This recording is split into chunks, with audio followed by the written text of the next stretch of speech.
All right, welcome everyone to Major League Soccer's year-end Google Hangout and YouTube live stream. We're going to get kicked off. We've got kind of two segments here today. First, we'll have Commissioner Garber's State of the League address, and then followed right around 3 o'clock, we're going to have the unveiling of our Best 11 that will be presented by EA Sports in their FIFA 14 game. So we've had a tremendous year this year in Major League Soccer. Let's take a look back.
Sensational Sporting Park in Kansas City. We welcome you to the 2013 AT&T MLS All-Star Game. The best 20 players in MLS going up against Italian giant Roma.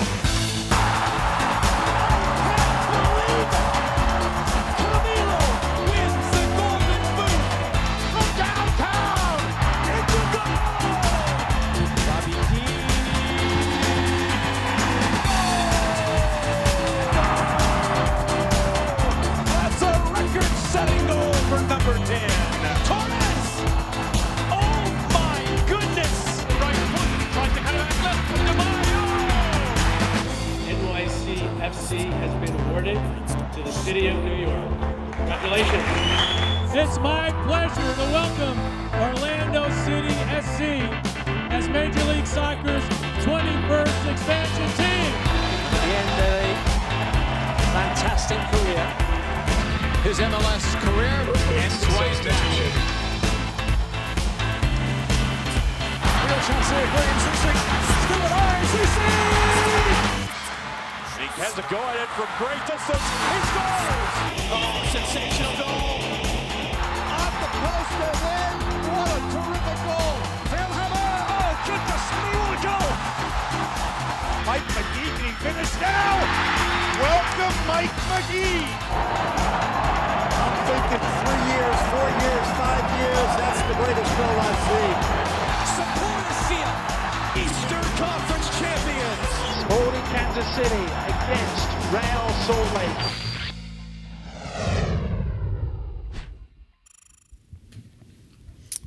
You can clap. Lighten up the room here. For those watching via YouTube and MLS Soccer, the folks in the room were clearly clapping for the video, not the individual coming up to the podium. So once again, it was a great video that we just saw. Now we will welcome to the podium Major League Soccer's Commissioner Don Garber. Thanks, everybody, and good afternoon. I'd like to welcome everybody back again to Google's New York headquarters as we officially kick off our MLS Cup festivities. You know, this is our second time utilizing this format, and as I look in the audience and recognize some of my old friends from the media, not old in age, but those that have been around the league and the sport for many years, this is a whole lot better than the early days where we used to sit around in a conference room with a teleconference machine that most of the time didn't work. We were barely able to hear all the questions, and now can take advantage of this great new technology and our partnership and relationship with Google. I look forward to giving you some remarks for a few minutes, maybe 5 or so, maybe 10, and then we'll sit down, Dan and I, and we'll take questions both from people here in the audience and then from those who are joining us via this great technology. I also want to remind everybody this isn't our first foray into a good relationship with Google. Those of you who follow us closely will know that we've got a great program partnering with YouTube called Kick TV, a very edgy look at global soccer news and information. I encourage you to go to YouTube/Kick TV and check out that initiative that's produced by the same folks here that are working with Google on this special digital press conference. We've got a great group of people in our offices. I like to think that we have the best group of young digital sports media people and marketing people at any league, and we're punching way above our weight. So I want to thank our events folks and our digital people for putting this together. So after 10 long months, just about 340 games, this Saturday we will bring together the soccer community here in the United States and Canada and celebrate the 18th MLS Cup Final, rapidly approaching our first turn of a generation, 20 years. The match will take place at Sporting Park. I'm going to talk a little bit about that. Sporting Park is the home of the Eastern Conference champion Sporting Kansas City, and as all of you know, with our new Cup format, SKC earned the right to host the Cup in front of their very passionate home fans. We love this idea. We love the fact that we can move from a neutral site and bring our most important game of the year into the home stadium of a crowd for a team that's earned that right. And we're very committed to that. We look forward to expanding on it even more going forward.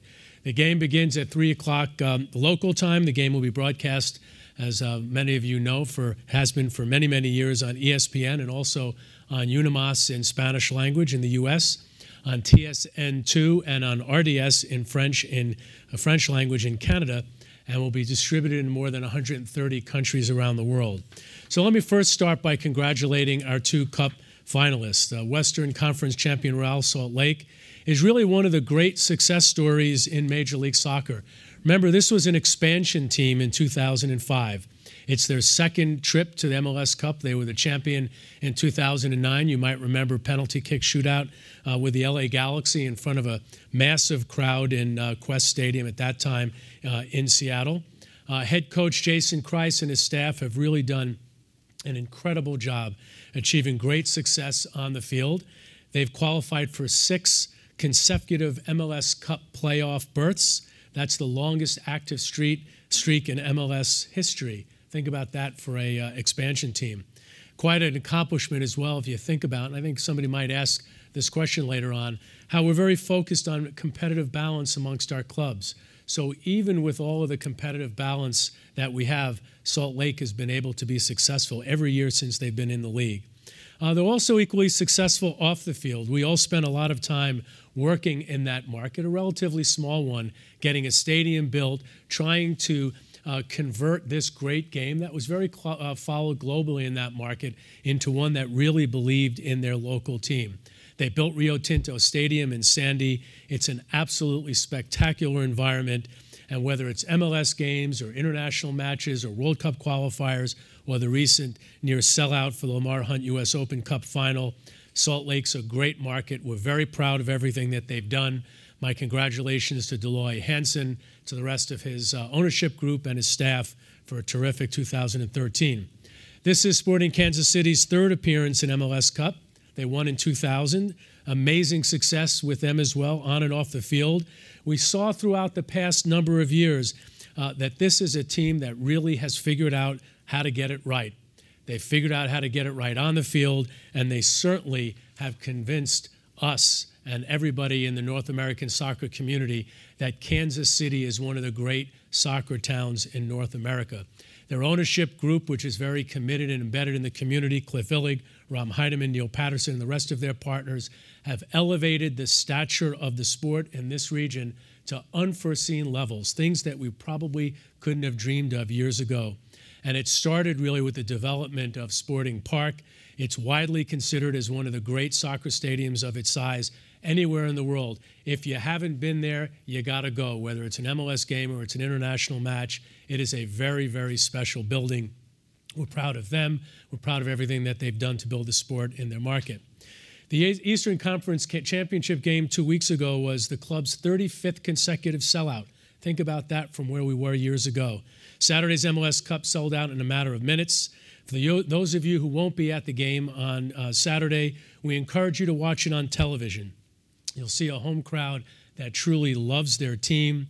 They created an environment in that stadium that validates our belief that America has truly become a soccer nation. My congratulations to Sporting Kansas City for everything that they've done. The success of both of these clubs really mirror the broader achievements of what the league has been able to accomplish in 2013. And really, it kind of talks a bit about how we view our future. And I'm going to talk about that. I'm sure we'll have some questions about it. This season was arguably our most competitive to date, most competitive on the field to date. When you think about our season and you think about some of the other soccer leagues around the world, we had 5 teams that finished within 6 points of winning the Supporters' Shield. And the drama down to the stretch, the playoffs, the drama through the playoffs was really something that was remarkable. I don't think that you can find another soccer league in the world that can say the same thing. We believe we have one of the most competitive soccer leagues anywhere in the world. Now, the drama on the field was matched by the fan experience in our stadiums. Each week, our players and coaches have been playing in front of some of the best fans in all of sports. Their passion and the pageantry and the supporter movement that's going on in our stadiums rivals, in our opinion, the rest of the soccer leagues around the world. And by the way, this year we had 112 sellouts for the second consecutive season. That matches our all-time high. So in all of this progress, both on and off the field, it affirms or reaffirms our view that we should be even more committed to this vision that we want to be one of the top leagues in the world by 2022. I'll talk a bit about how we're going to get there, but it really starts with the commitment to a rising and an increasing rising quality of play. We'll see almost half the U.S. national team in Brazil consisting of current MLS players. Some of the most prominent U.S. national team players, Clint Dempsey, Landon, Omar Gonzalez, all signed long-term agreements this year. We saw players like Kansas City's Graham Zusi and Matt Besler and Brad Evans from Seattle sign new contracts, recommitting their firm commitments to Major League Soccer. Very different from the story we had years ago where people were questioning whether or not the best American players would play in our league. We believe we have among the best playing in Major League Soccer today. And many of those that will be on the national team got their start in Major League Soccer, whether that was Josie or Tim Howard, Michael Bradley. All of them really owe a lot of their success in their current careers in Europe and other places to their legacy in Major League Soccer. Now, when you think about what this really means in terms of our commitment to the sport, it does start with a firm commitment and investment to player development. Our academy program, our youth development systems remain a key focus for all of our clubs. If you just look at what's happened over the last couple of years, players like Fagundes in New England, Luis Gill, Costa, DeAndre Yedlin in Seattle, all were 20 years old or younger. All emerged as important players in MLS, and all are great prospects in our national team. It's not just about the designated players. It's about what we've been able to do at the development level, trying to create great young American players for our national teams, and by the way, national teams from throughout our region. We have now more young players committed and contributing to their teams than any other time in league history. We now have 90 homegrown players that started in MLS academies and have started this year with the first team. And they came there straight from their MLS academy. We're proud of that trend. It speaks to our view that we want to be the leader of the sport at all levels, not just providing a product on the field that could entertain and that can thrill and that create a fan culture, but creating commitments at the player development level so we can have young players growing up in academies, playing in local communities, and dreaming one day to become a star in Major League Soccer. Going forward, you're going to see even greater commitments there, and I'm happy to talk about this further in questions. This will be our first complete year of a commitment we've made to the French Football Federation, where we have our youth coaches getting trained by the best youth coaches in the world. Our coaches are going over to France, going through a program that's year-long and learning how to be better teachers so that we can have better young players. We also have launched, as everybody knows, a relationship with the United States Soccer Leagues, the USL. That relationship with the USL will provide all of those young players with an opportunity to have competitive games, not just be part of a first-team roster and maybe getting into or not getting into a first-team game. all of these players will have an opportunity to play first game matches like you saw happening with Kansas City, the young player who played for Orlando City in their final and then scored a goal in the playoff game. We believe we're really on our way, not just because of what we've done on the field, but some of the accomplishments that we've had off the field. And this is an important part of how we want to define ourselves going forward.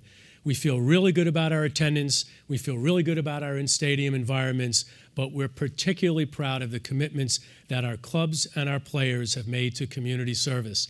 Our players believe in their role and their position as role models. I'm proud of everything that they do, not just as great players, but the kinds of commitments that they make off the field. This is not just a PR initiative for Major League Soccer and our clubs. This is part of the very fabric and character of who we are and how we want to define ourselves. You're all aware of MLS Works. It's the league's philanthropic arm. We'll continue to work closely with all of our players and our clubs to support all those social causes that matter to them in their local markets. And we're particularly proud of the image you could see here on the screen, our Don't Cross the Line campaign. I'm going to show a video in a second. That's an initiative that we have that's league-wide. By the way, I think it's one of the standards for professional sports here in the United States, and certainly should be the standard for professional leagues around the world, that aims to end discrimination and promote sportsmanship and inclusion at all levels of our game. Let me show you a video.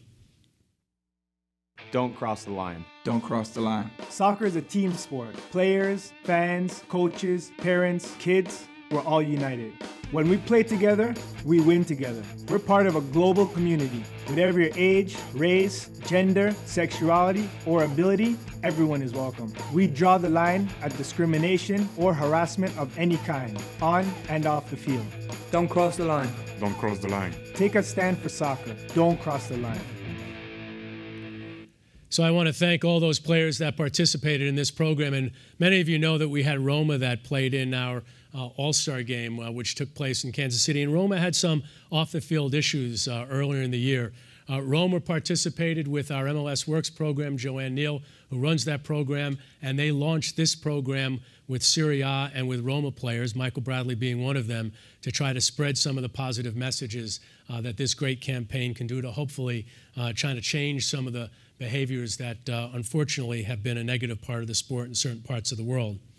We're also very proud and are working very hard on an initiative that will hopefully help our players develop their careers after they finish their playing days. And you saw some of the great players who will retire this year. Nothing could be better for us than to continue some of the success that we've had in this area. We believe to be a successful sports league, it's not just about games on the field. It's establishing a solid foundation. It's creating a fan culture. It's creating jobs and opportunities for administrators. It's having players believe that after they finish their career, they could have careers in broadcast journalism, or they could have careers in the front office. Look at Chris Klein, who's a very well-respected team president for the LA Galaxy, Garth Lagerwey, arguably one of the better technical directors in our league, and not coincidentally, two of the MLS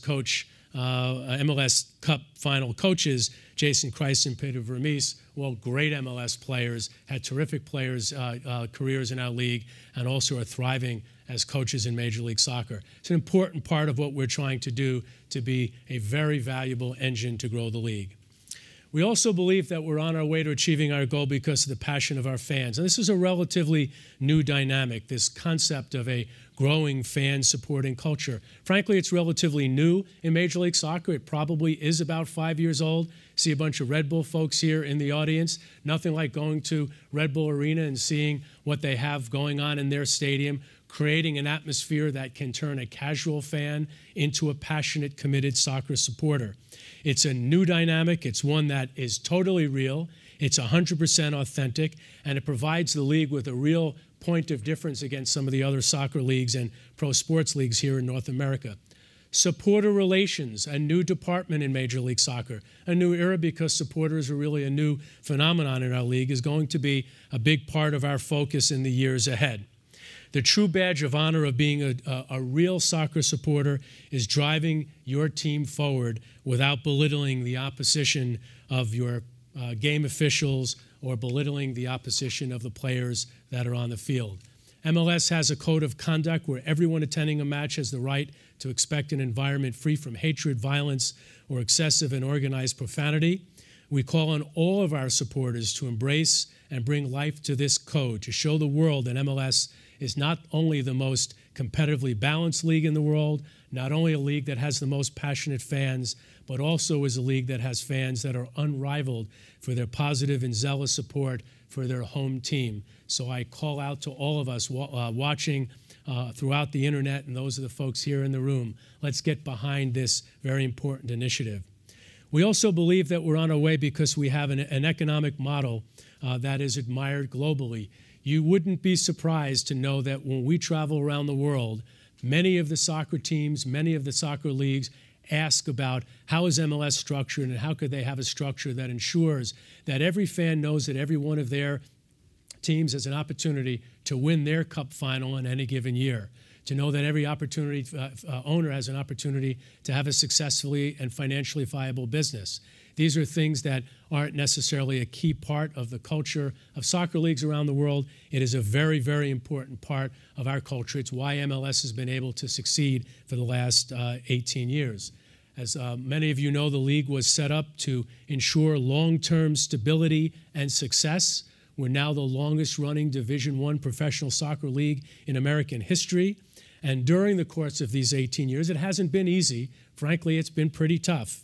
But our owners have proven to be wise, they've proven to be ambitious, they've proven to be fair, they've proven to be visionary, and they've proven to show massive financial commitments to growing the game at all levels, to player development, to marketing, particularly now in the areas of digital media and analytics, and of course in the area of facilities. It's impossible to think about where Major League Soccer is today without thinking about the development of facilities. When I came into the league in 1999, we only had one stadium, and it came in the first part of my first season in 1999. I think it came in at the end of '98, and that was Columbus Crew Stadium. A few years later, we had the Chicago Fire playing in North Central College in Naperville, Illinois. FC Dallas was playing at a high school stadium in Southlake, Texas. And we all remember when Kansas City was playing in a minor league baseball stadium. Today, 15 of our clubs will play in stadiums built with soccer in mind, and we have more stadiums on the way. The Earthquakes have broken ground on their new facility. We met with ownership here in New York just last week to talk about that project. That team will open up their new stadium in 2015. DC United, as you've read, has finalized a deal for a new soccer stadium adjacent to Nationals Park. We're encouraged by that development. It's been a long time coming, and we look forward to that stadium getting finalized. And certainly, we look forward to a time when here in New York City, the New York Red Bulls will have a rival, New York City FC, that will be playing sometime soon in their own soccer-specific stadium. Lots and lots of development as it relates to the number of teams in the league. 2004, we had 10 teams. In 2015, we'll have 21. By 2020, we'll have 24. That's nearly 2.5 times larger than where we were just 9 years ago. And it wasn't erratic, sporadic, non-strategic expansion. These are teams that have come in with great owners, with great facilities, in the right markets, with supportive fans, with great brands, and as you've seen, many of those teams have achieved great success. As you saw in the video, we announced our 20th team, NYCFC, just this past summer, a team owned by two of the most respected sports entities in the world, Manchester City FC and the New York Yankees. And just 2 weeks ago, we announced the addition of our 21st team, Orlando City SC, owned by a very bright and passionate Brazilian entrepreneur, Flávio Augusto da Silva. You will love this guy. He really is a passionate soccer guy. He is very excited about what he's going to be able to achieve in Orlando with his partner, Phil Rollins, who's done a wonderful job with that team in the USL. Orlando City has finalized plans for a new stadium in downtown Orlando. That stadium is scheduled to open up as early as 2015. So great plans with our next couple of teams coming in. And as many of you are aware, I'm sure we'll get a question, we are in discussions with potential ownership groups in Miami and Atlanta who would give us some great rivalries in the Sun Belt to match those that we have in the Northeast, the Midwest, and Pacific Northwest. As we've said before, we hope to have 24 teams by the end of the decade In order to do that, we need to expand strategically. We've got a big chunk of the country where we're not covered. That's the Southeast. We hope to be able to achieve that with Atlanta, with Orlando, and in Miami. But a lot of work to do in Orlando and, in Atlanta and Miami. So our schedule takes a lot of planning. As many of you know, we got our schedule out earlier than any time in league history. As we follow Twittersphere and we follow all the blogs, if any of you had any understanding of how difficult it is to get an MLS schedule done with our calendar, I'm sure we'll talk about that, with the CONCACAF Champions League, with World Cup qualifiers, with Lamar Hunt US Open Cup, with weather, with time zones, with travel, all of those things come together and make it nearly impossible to get a perfect schedule. We've released our schedule earlier than ever before. We're going to give our clubs many months of advanced time to sell in, and I think it will be one that will be, we hope, our best schedule in our league's history. We'll take a break as a whole league during group play as we focus on the World Cup in Brazil. Nothing brings attention to our sport in this country other than the World Cup, and it only comes every 4 years, so we're excited to take a break and get behind some of that momentum.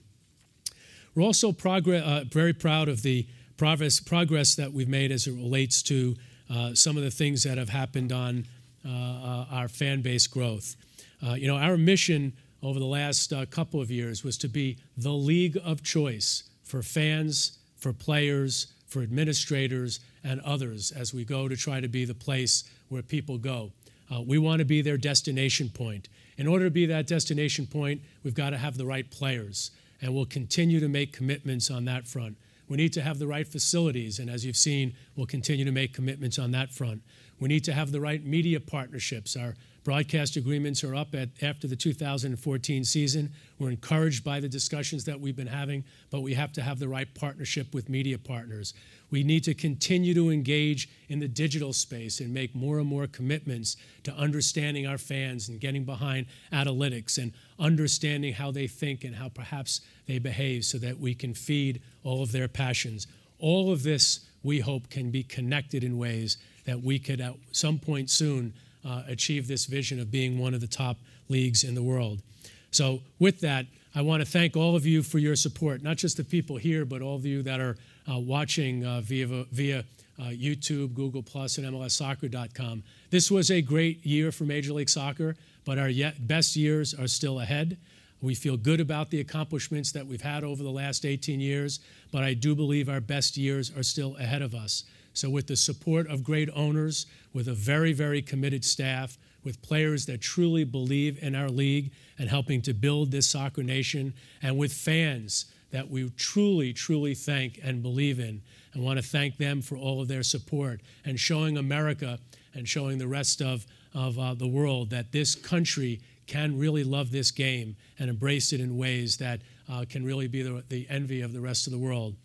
So we look forward to a great match on Saturday. We'll hope you will all watch on ESPN, on Unimas, on RDS, and TSN2. And hopefully you'll follow us on MLSsoccer.com. Thank you very much.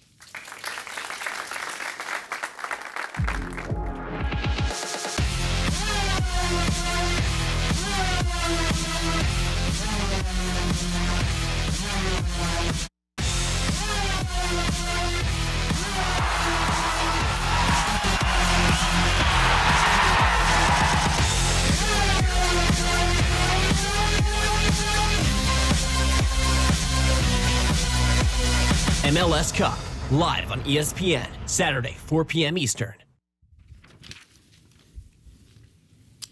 All right, once again, welcome everybody. Just briefly, we'll get started with some questions for Commissioner Garber. Just so everybody knows, we have a variety of individuals in the Google Hangout. We'll get started with them momentarily. We certainly have journalists and supporters here, a lot of Red Bull supporters here in the audience today. Probably the quietest they've been. There you go. So we have some Red Bull supporters here in the audience. We also have some journalists calling in via teleconference call, and certainly journalists here in the room for some questions. So we'll get it kicked off. We're going to go to the Google Hangout. We'll start off with Mike Foss with USA Today. Mike? Commissioner, you touched early on in your address about the way the academy has helped develop the younger players, but I'm curious how college factors into your plans for 2022. Are you listening to any good music there, Mike, or you got the audio here going from the press conference? I got the audio here. Don't want to echo. So let me just take a step back and say the MLS league-wide commitment to player development totals over $20 million a year. That's not a number that we've ever made public before, but it's significant. Think about what our total player salaries were 10 years ago, and my guess is it probably wasn't $20 million. The commitment to the academy system is not just so that we can develop great players for the Red Bulls or for Portland. I think you might have been a young player in Portland. Is that right, Dan? Mike was in... Mike, you're a George Mason guy, weren't you? Mason. George Mason, yeah. Okay. So it's not just about getting players that can be easily accessed into our first team. It's about leading the development system here in the United States. It's aligning with the U.S. Development Academy and trying to spread as much knowledge and experience as we can so that our country can be better, our national teams can be better, and one day we could win the World Cup. If that happens, everybody who's engaged in the game here, at least here as opposed to in Canada, will think that Major League Soccer has been a great success. College has been here long before we have. And clearly the rules in college, I'll kind of speak a little bit casually or out of school, the rules in college aren't necessarily in the views of our technical people as closely aligned with what perhaps the systems in Europe and the rest of the world would be, where players are able to play all year round. There are no restrictions on substitutions. There is not a season that is limited. We're competing against the rest of the world as it relates to that age group. So we know the vast majority of our great players are coming out of college. That's going to continue to happen. We're going to continue to support the college system every way we can. But we're hoping that the college system perhaps could start looking at adapting a bit so that we can collectively develop the American game better so that one day we could win the World Cup. If that happens, it's great for college soccer, it's great for American soccer, it's great for our country. Great. Thank you. Thanks, Mike. Just a reminder to our journalists who are joining in via teleconference call, if you would like to ask questions for Commissioner Garber, you'll need to hit *1 on our conference call today. Also, to our supporters, later this week, we're looking at Thursday, late afternoon. Commissioner Garber will be conducting a social media session, I believe on Twitter. Haven't finalized all that yet, so more to come there. Our next question, we are going to go to, let's take a look here. We have Alan Black from the San Francisco Chronicle joining us via the Google Hangout. Hello, Commissioner. Hello there. If I may, let me indulge in a little bit of fantasy and transport you in a time machine to the year 2033. The US is qualified for its 12th consecutive World Cup. Next year's hosts, India, is ahead of schedule on stadium construction. Hopes fly that the US can better its third place in the 2030 finals. National team coach Landon Donovan is bullish about the gold. It's time for the USA to put Old Glory on top of the World Cup, he says. But buzz at Major League Soccer is peaking. This year's MLS Cup final will be watched around the globe in 100 countries. MLS logos are emblazed on chests from Timbuktu to Dublin. Last year, the FIFA Ballon d'Or winner was American. Notch MLS as one of the top 5 leagues in the world. So the question is, Commissioner, how did MLS get here? Oh, I missed his last get there. What was the last thing? Just how did MLS get there? Yes, to be one of the top 5 leagues in the world. So I think it starts with 5 things, very, very specific, Alan. It's got to start with the quality of play. So as we continue to grow this league and grow our revenues and grow our entire system so that we have the influence to be able to attract the best players in the world and have the capability of having the best academies in the world, we'll be able to have a quality of play that will probably be dramatically different than it is today. It starts with that. The second, and I'm going in an order that isn't random because we have fans here. This is actually the 5 goals that we have as it relates to our achieving our vision. The second is the passion of our fans. I think in order for us to continue to grow what we have and get to where we want to get to, we have to have a dynamic in our stadiums and a fan base that will be different from the other pro sports leagues here in this country and rival soccer leagues around the world.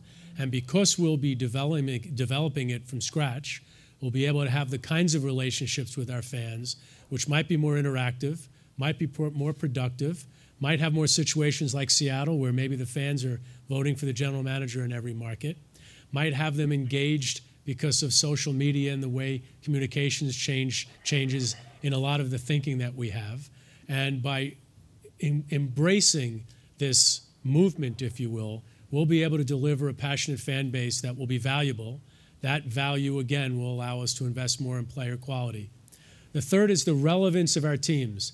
One of the things that I get a lot when people ask us about the schedule is, why can they play in the middle of the winter in Russia, or can they play at 0 degrees Celsius in England, or play in Germany in February, and they can do it, why can't you do it?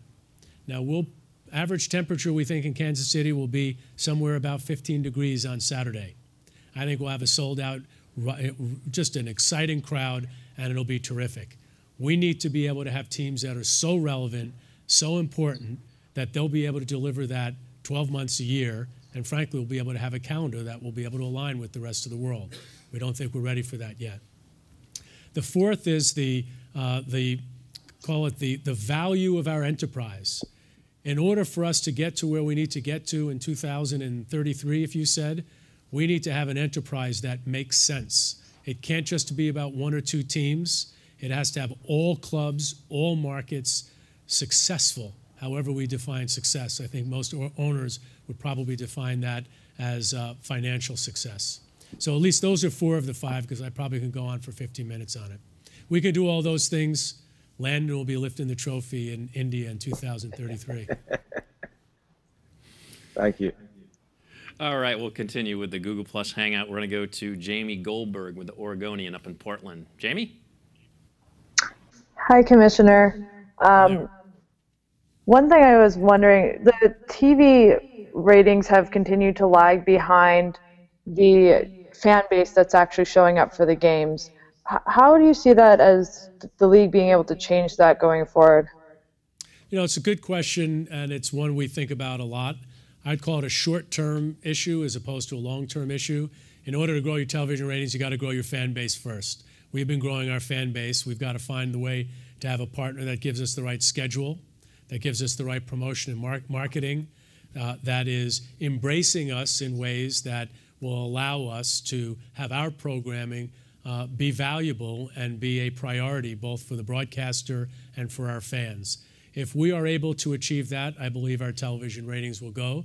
Part and parcel of that is to continue to invest in our team environments, our stadium environments, the pictures and images that are coming out of our stadiums, and clearly having a product of quality of product that has to become more competitive with the rest of the world, as the rest of the world's product is so ubiquitous here in our country, probably more so than it was even 2 years ago. So if we're able to achieve those things, our ratings will grow.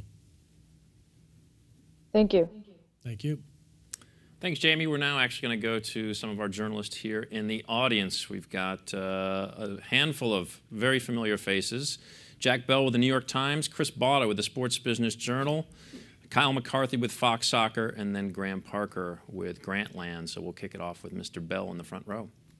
Don, you mentioned the academies, and there was a question about it.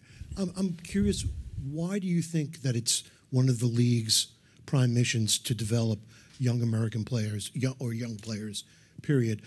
Do you think that all of the teams have bought into the concept? Because you mentioned $20 million.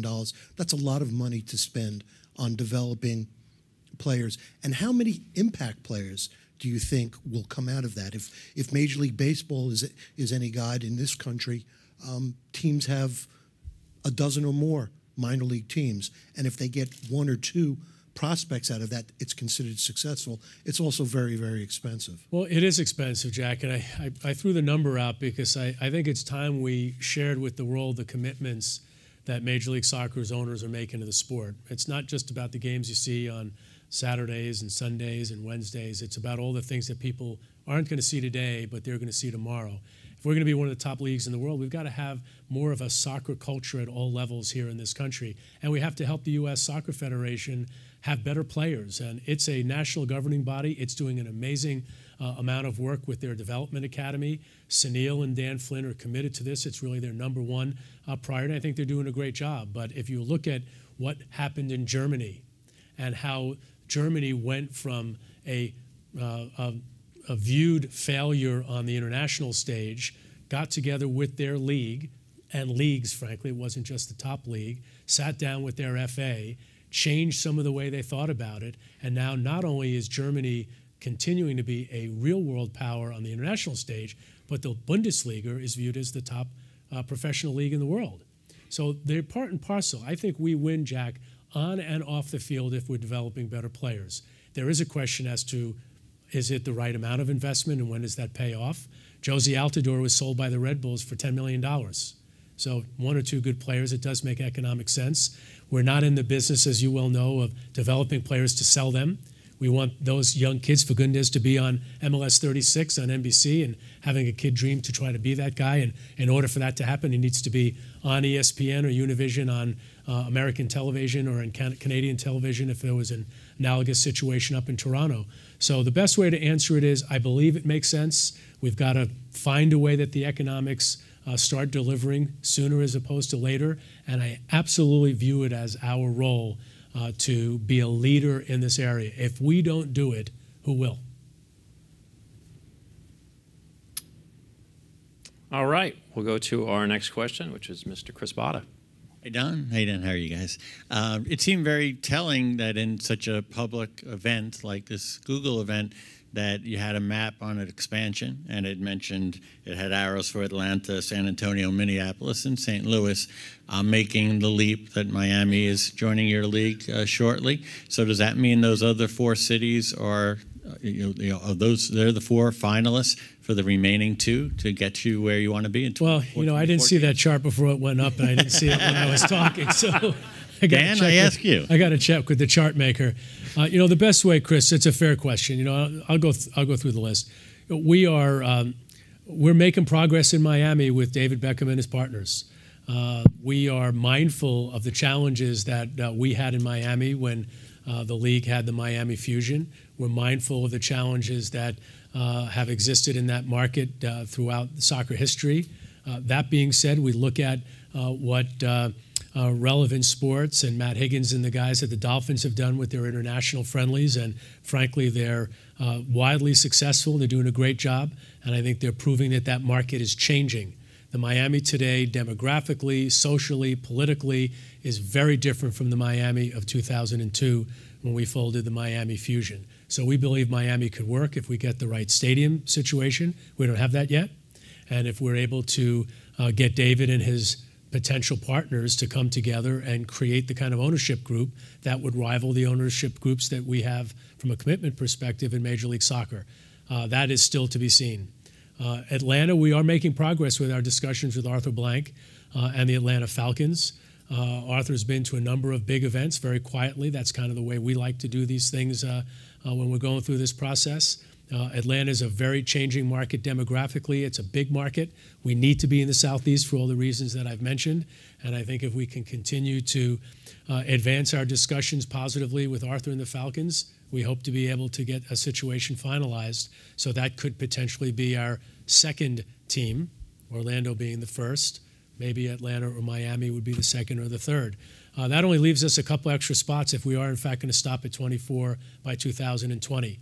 And there are a number of other markets that we don't have teams in that are large swaths of the country. The Midwest is one of them. It's why we've thrown Minneapolis out. There are a number of cities in Texas which are intriguing to us. San Antonio is one. Austin is another.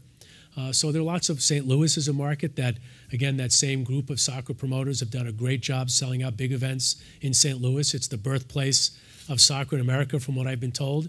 I live in the same town as Yogi Berra. Whenever I run into him, all he wants to do is talk about soccer and never about the Yankees. So I think St. Louis could end. Yogi Berra's from St. Louis, folks. It could be another great market. That was a roundabout way of saying maybe. All right, we'll continue with questions in the room. We'll go to Kyle McCarthy with FoxSoccer.com. Kyle? Thanks, Dan. Don, how do you balance the need to bolster the balance sheets with the need to invest more in the product going forward?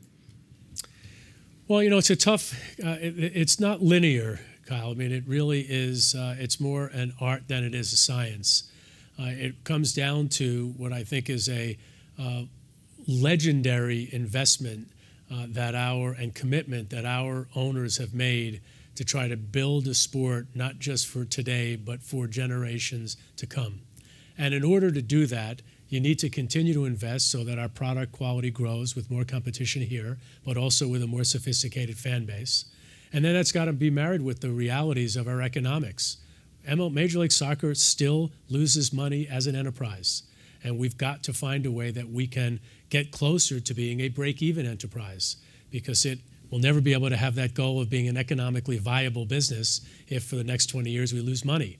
So that's where the art comes in, Kyle. A lot of that work is done at our player product committee, which owners and team presidents sit on, our competition committee, which is team owners, and we look at massive amounts of data and analytics on player development, on player investment.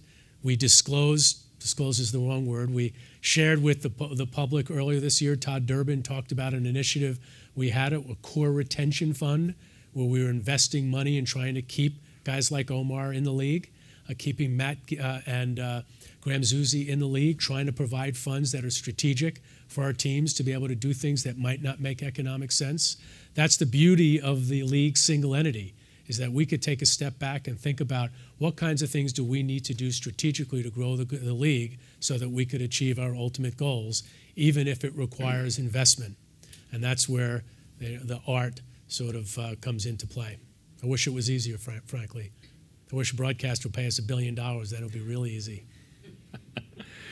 There you have it. We're going to come back to Graham Parker later. We're actually going to go back to the Google Plus Hangout right now, and we have some of our supporters joining us. The first one, we are going to Milena, who is down in Brooklyn, one of the co-founders of Women's United FC. Welcome, Milena. Hi, thank you. I am a proud Tucsonan, and I want to thank you for taking MLS preseason, at least 10 teams, to Southern Arizona. It's really valuable to us. My question is about infrastructure. As the league expands, you mentioned the need for infrastructure is absolutely real. How will MLS support the private owners in the pursuit of meeting these infrastructure needs while being responsible stewards of the public's money and trust? Because we know that traditionally teams and leagues have received large public subsidies. You know, that's a great question, and the last question I would have expected from a supporter. So good for you.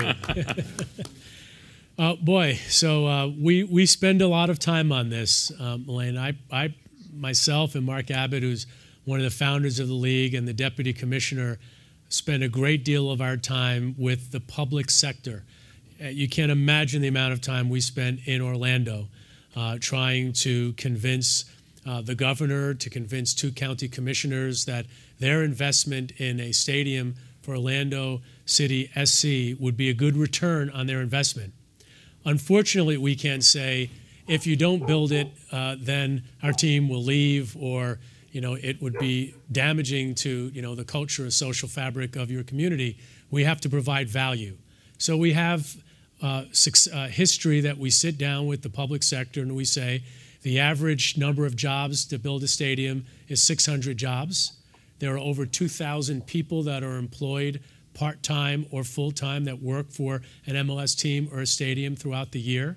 There's a $600 million economic development that is a value that municipality gets when that stadium comes into town. In the case of Orlando, we were able to prove that the number of, or prove isn't the right word, tell the story or sell them on the story that the numbers of people that would come into Orlando that would not have come in for Universal or Disney would be coming into the stadium and therefore would be spending tax dollars, and therefore it was good for them, a return on their investment, to put the $35 million into the stadium. I think it's getting harder and harder for people like us to be able to win those battles. Bridgeview, Illinois was 100% Toyota Park, 100% publicly funded. New York City FC Stadium and Red Bull Arena was 100% privately funded. And believe me, it's a whole lot harder to have economic viability when you have to pay the debt service on a stadium that costs hundreds and hundreds of millions of dollars when you're a league that's 18 years old and has the revenues that we have. So the good news is we've been successful, 15, 16, 17 stadiums in the next couple of years, but it's not an easy task. A very good question. You looking for an internship? All right, thank you, Milena. We are going to go out to Portland, the Timbers Army. We've got John joining us via the Google Plus Hangout. No, not John Tannenwald. John, you're coming later. We love you, though.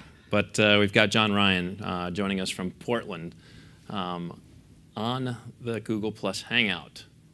Yes, hello, Commissioner. Hi, John. Yeah, I wanted to... Hello, can you hear me? I can hear you. I recognize you, too. I think I've Fantastic. seen you in the stadium. It's very possible. So I wanted to talk to you. During the 2013 season, a number of MLS player acquisition and retention methods were exposed to the general public through interviews, trades, and media statements after the fact. I'm talking about Maxi Urruti acquisition to Toronto through the so-called League DP situation, which the league has denied. The league retention funds that came to light via the signing of Omar Gonzalez, and the abolishment of the supplemental draft that was found out by Jonathan Tannenwald. This, to me, from the fans that I've spoken with, can create the idea amongst casual fans that the league operates with a different set of rules than those given to the general public. Is there any movement towards increasing the transparency which with the league operates when it comes to the rules for player acquisitions, as none of the methods of retention or acquisition I mentioned are listed on the 2013 MLS roster rules? So, John, it's a good question. Let me take a step back. And by the way, I appreciate you asking it the way you did, and I'll answer it to the best extent that I can. Well, let me take a step back because I've been giving the New York guys here a lot of props because they're here. There is no experience like the experience of going to a Timbers game that can tell the story of what we're trying to achieve with the sport in our country. And for all you guys here in New York, go to a Timbers game and take the 1,000 or 500 tickets that you get allocated as a visiting group and go, fly out there if you can, maybe get the Red Bulls to help you charter a bus or something and go out and attend a game. It's remarkable. I took the president of NBC to a game when NBC just did their first deal with us, and the president said it was one of the best sporting events he'd ever been to in his life. And this is a guy that's been to no shortage of Super Bowls and Olympic events and the like.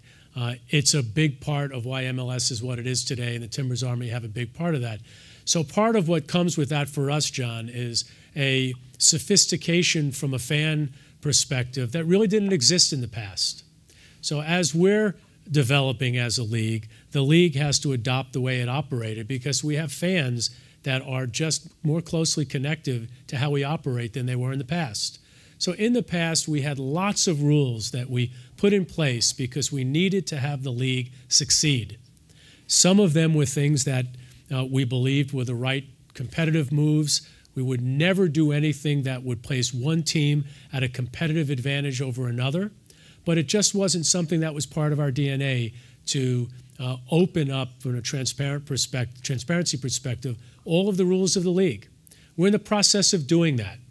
The mechanism that got Clint Dempsey to Seattle should have been exposed or promoted prior to as opposed to afterwards because we weren't trying to hide anything, right? So I think you'll see going forward that we will have more transparency in our rules. What I will say is that as an emerging league, there are times when we are figuring out those rules as we go along. So and I don't know that the Clint Dempsey case is an example of that, but there could be something that comes up where we say, this is something that we need to figure out now because we will lose this player or we won't be able to sign this player or it will prevent us from being competitive in international competition, whatever it might be. And that means as an emerging league that we've got to have the ability to be flexible and evolve.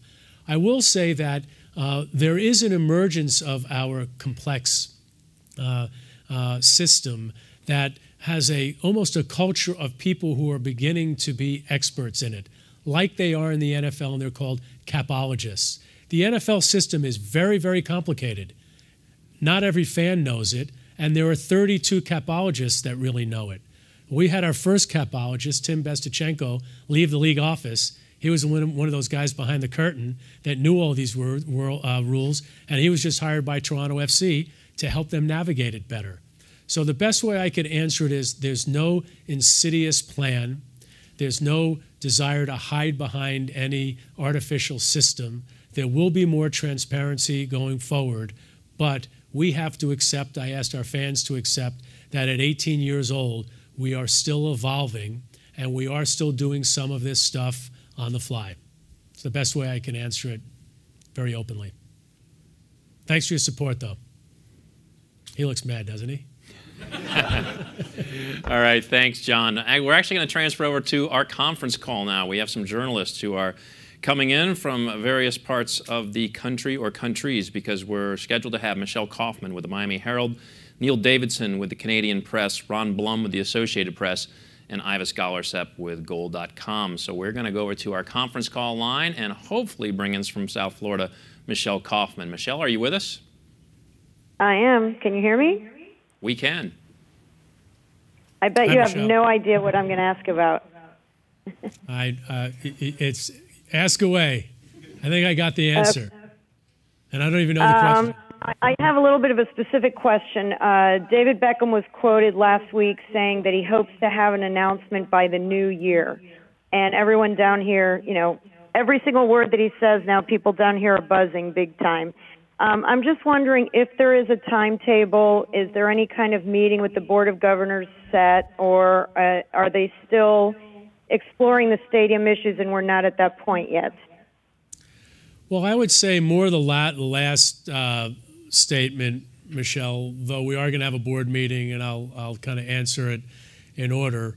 Let me start by saying we are very excited about the opportunity of David putting together an ownership group and finalizing a stadium site in downtown Miami so that we could end up having what we hope will be our 22nd team in a city that's one of the largest in the country and has a very, very strong, passionate soccer fan base.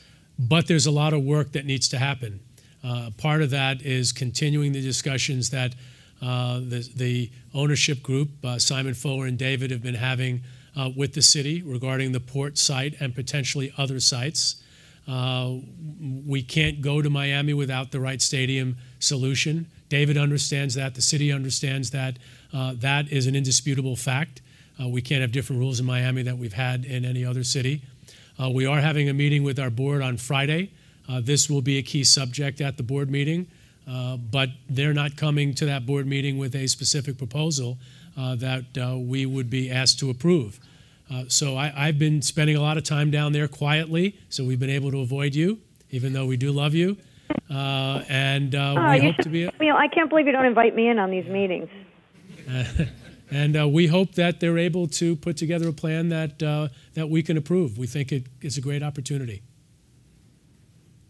Can I just ask, what timetable do you foresee then, just so I don't have to keep bugging you every day? I mean, if it's not by the new year, people talked about a deadline, that there was a December 31st deadline because of the initial contract for the option. Can that be extended, obviously, if he needs an extension? And what kind of timetable do you see? So let me not respond to that, Michelle. Let me avoid that, just because it's part of a business relationship and a contract that we have with David. But what I will say is that we want to do as much as we can to work with David and Simon Fuller to try to get something done as quickly as we can. Thanks. All right, thank you, Michelle. Just a note for our folks joining us. Our Best 11, the MLS Best 11 presented by EA Sports FIFA 14 is actually going to be postponed a little bit because we're going to continue with our questions for Commissioner Garber. So we're looking at probably a 15 to 30-minute delay. We were scheduled to kick off right about now. So we're going to continue with our folks on the conference call. We're going to go up to Toronto with Neil Davidson with the Canadian Press. Neil? Yes, thank you. First of all, kudos to the supporters for their questions. They've been excellent. Commissioner, earlier you talked about competitive balance in the league, yet it's been another disappointing season for Toronto. The current regime has made a lot of changes and a lot of big promises with talk of marquee names coming in. But as you know, there have been promises made here before. Do you feel that 2014 is a crucial year for Toronto to finally deliver on such promises, specifically Mr. Leiwecke's comment that the playoffs Toronto will reach the playoffs? Well, again, Neil, I'll let Tim speak about what the goals are for the individual club. But let me say, for all the people who are going to be reading your column, Tim Leiwecke is one of the most talented and experienced sports executive in the history of our industry. If anybody can figure out how to turn that team around, it's Tim. And if this was a horse race, I'd be, going first, second, and third with my money on Tim. He's hired Tim Bestachenko, who was a young rising star in our league, very smart. By the way, a competitive professional player, great collegiate player, wicked smart. And it might take Tim and Ryan and Tim B some time to get on track. But Tim Leiwecke has never done anything other than succeed at everything he's done. There is no question that I'd put my money on him to succeed in Toronto. And then you lay on the new ownership structure in Toronto with Bell and Rogers, and the fact that Larry Tannenbaum is on our executive committee and the de facto chairman of our executive committee. It's a killer combination of people. They ought to be successful. I'd be encouraged if I was a Toronto FC fan. All right, thank you, Neil. We'll continue. Our next question will go to the Associated Press's Ron Blum. Ron? Hey, how are you, Don? Good, Ron. As you talked about the TV, what are some of the potential solutions? Is the common night something that helps, or is it too much made of it? Are there different things you have in your mind that you want in the next broadcast deal other than just obviously increasing the fees? It's obviously more than the fees that are involved here. You want specific things going forward with your partners. Absolutely. It starts with we need more consistent day parts and time. Put all that in the category of a more consistent schedule. We did a heat map of the MLS broadcast schedule against that of the EPL, 2 other European leagues, and the 4 other major leagues in this country, and you'd get dizzy looking at the MLS schedule. We've had games that were broadcast every day of the week. Most of them are at different times. There was little to no consistency on that schedule, either with broadcast partners or through our own scheduling. So what we need to have is a consistent game of the week or games of the week that run from the beginning of the year to the end of the year as much as we can at consistent times. And if that can be a Friday or a Saturday or a Sunday, that would be a positive. If we're able to achieve that, I think that gets us halfway there. We also need to do a better job both on our own end and then trying to harness all the power of our broadcast partners to get behind a more consistent promotion and marketing schedule. I think what NBC did for the Premier League is unprecedented in the history of pro sports. They really took the Premier League and made it as important as anything that was going on in the NBC Universal family, and it's paying off in ratings, and it's certainly making economic sense for them. So if we're able to create that kind of a scenario with a broadcast partner, I think it would be beneficial to us. Thank you. Thank you. All right, thanks, Ron. Our next question will go to Ivis Galersep with Goal.com. Ivis?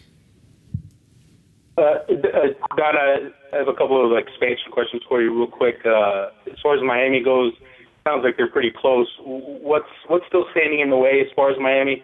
And as far as Atlanta goes, can you talk a little about where that stands? I know you talked to the Falcons, or talked to Arthur Blank. Where is that in the process?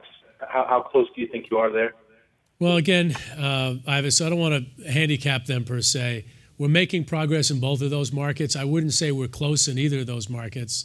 These things could end up taking, as you've lived through with us since the league's founding. You think you're at the finish line, and then the finish line moves, and it takes a year to get something done. Generally, that's facility related.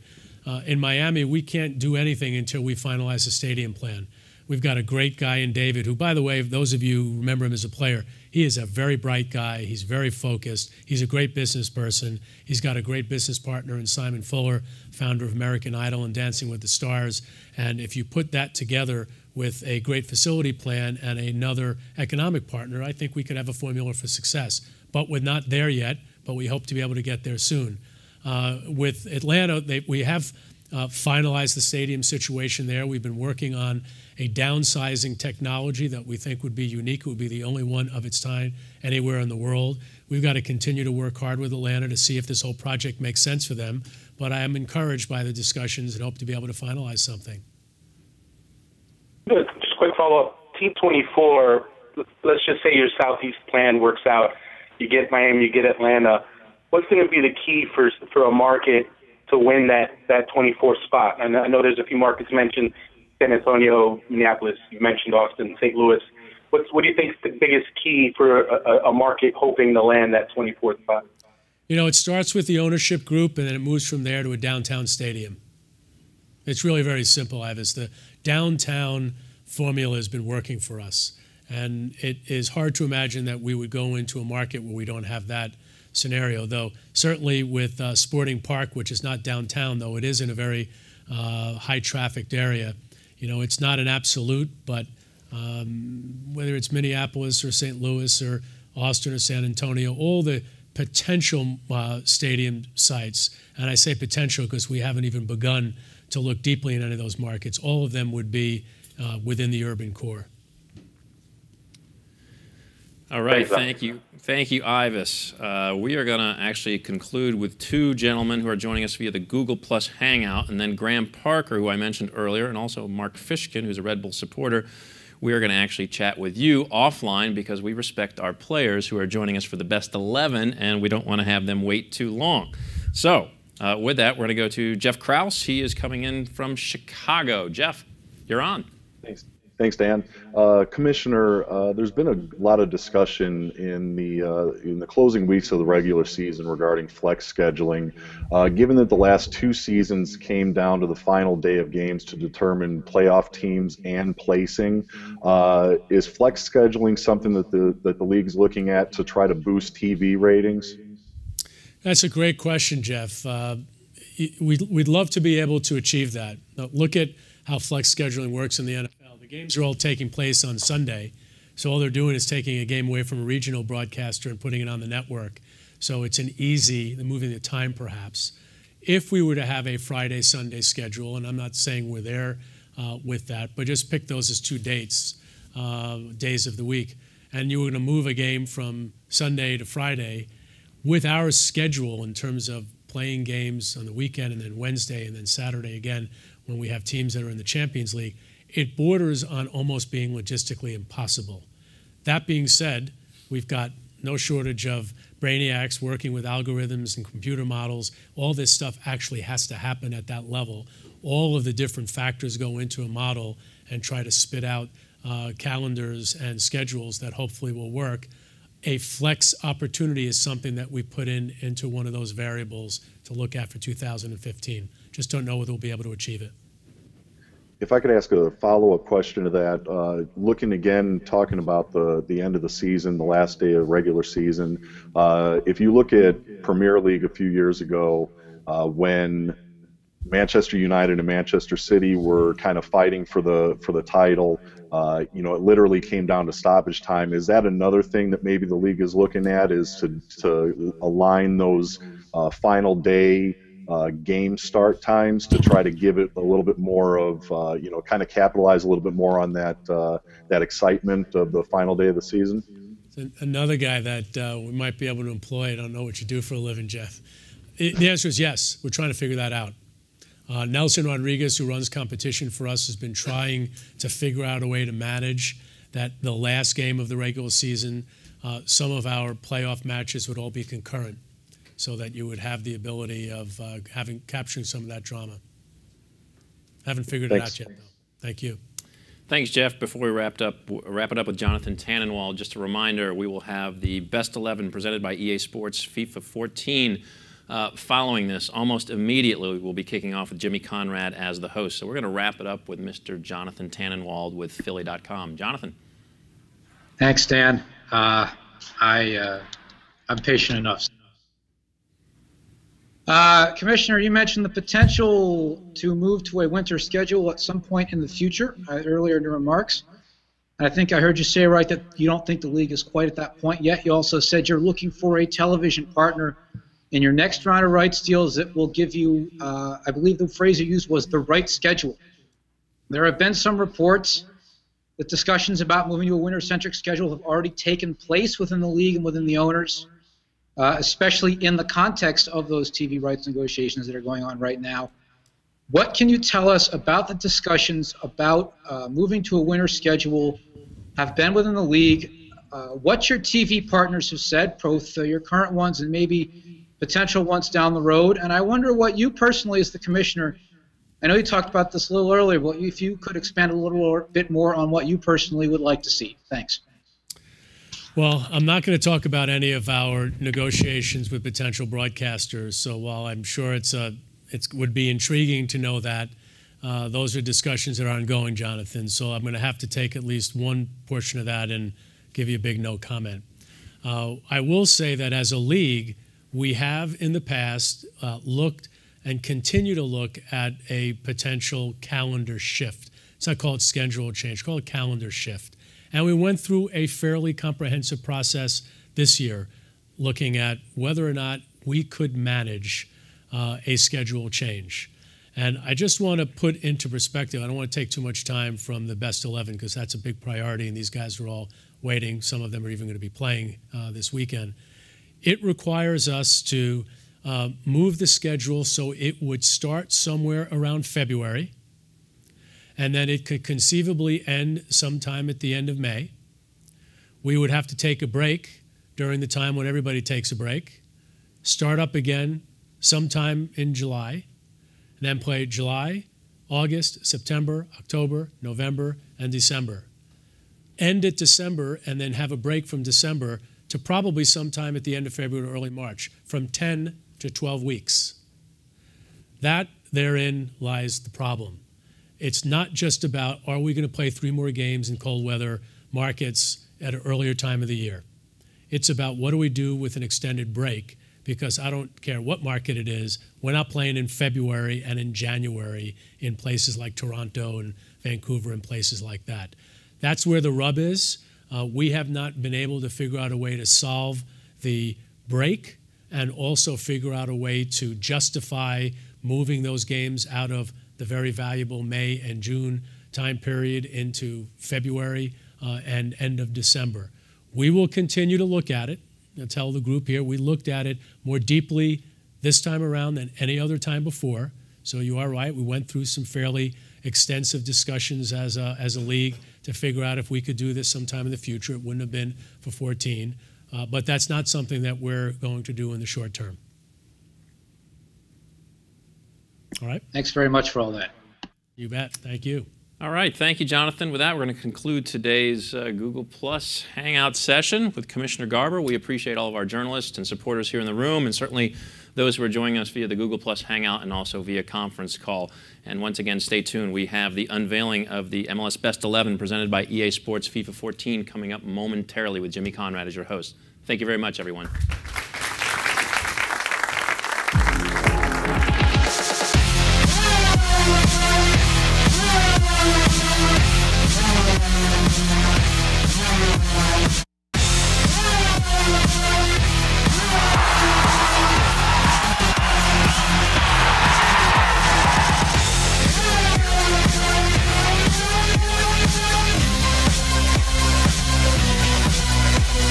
MLS Cup, live on ESPN, Saturday, 4 p.m. Eastern.